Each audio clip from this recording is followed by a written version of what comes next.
היום אנחנו נכין המבורגרים קצת שונה, קצת יותר טעים. איך אנחנו עושים את זה קצת יותר טעים? אנחנו נוסיף לזה שומן. כמובן שומן הופך כל דבר לטעים יותר, למזין יותר, וזה מה שאנחנו נעשה היום.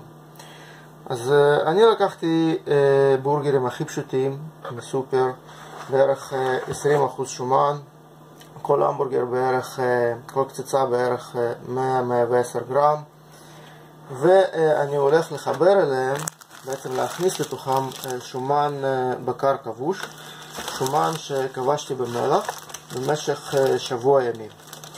ונראה איך עושים את זה, עושים את זה מאוד פשוט, ונראה מה יצא. מה שבעצם אני עושה, קודם כל אני מטפל בשומן, אני מוציא את השומן מהשקית, שבו נכבש. בעצם אני מנקה את שאריות המלח בעזרת סכין, לא צריך לשטוף, לא צריך לעשות שום דבר. מנקה את המלח המיותר,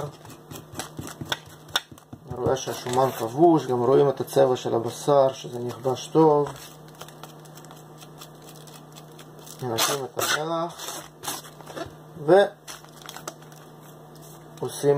ופורסים את השומן. פרסות כאלה, מאוד פשוט, לא צריך משהו מיוחד. אפשר כמובן לאכול את זה, מאוד טעים, כבוש, מלוח,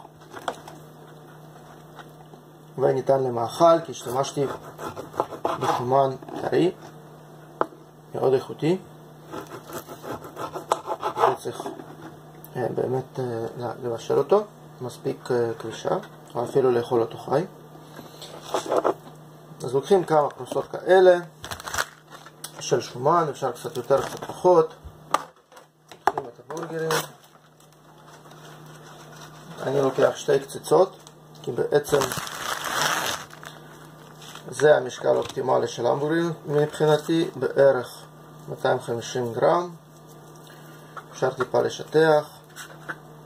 מכניסים בפנים את פרוסות השומן בצורה כזאת. לוקחים קציצה שנייה, טיפה משטחים אותה גם כן, ומחברים ביחד להמבורגר אחד מושלם, בגודל מושלם, בכמות שומן מושלמת, וכמובן גם טעים, עם הפתעה נעימה בפנים למי שאוהב וחסר שלו שומן מלוח, כבוש, מלא טעם. פשוט תוספת נהדרת להמבורגר מושלם.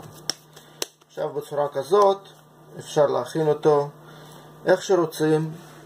אפשר לצלות על הגריל, אפשר לשים במעשנה, אפשר לטגן על מחבת, ואפשר לעשות בישול מקדים בסו-ויד, ואחרי זה פשוט לצלות צלייה קצרה מאוד על מחבת, או שוב איך שרוצים. אז זהו, זה כל הסיפור.